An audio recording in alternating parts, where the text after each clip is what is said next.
বাংলাদেশের particle board বাজারে শুরু হতে যাচ্ছে নতুন এক প্রতিযোগিতা।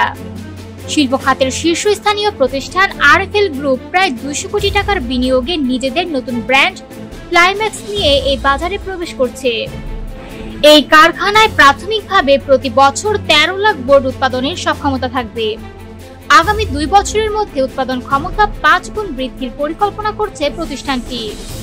নতুন এই উদ্যোগে শুরুতে 500 জনের কর্মসংস্থান হবে, যা পরবর্তীতে 1500-এ উন্নীত করার লক্ষ্য রয়েছে। আরএফএল গ্রুপের ব্যবস্থাপনা পরিচালক আর.এন. পল বলেন, বাংলাদেশি ইঞ্জিনিয়ার্ড উড পণ্যের চাহিদা দ্রুত বাড়ছে।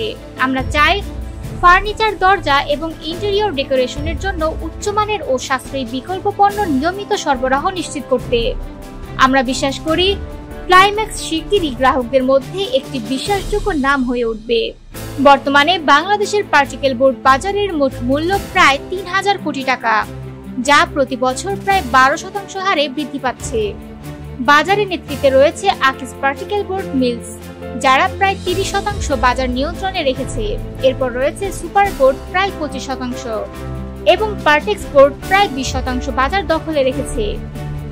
বাকি অংশটি নিয়ন্ত্রণ করছে কয়েকটি ছোট প্রতিষ্ঠান।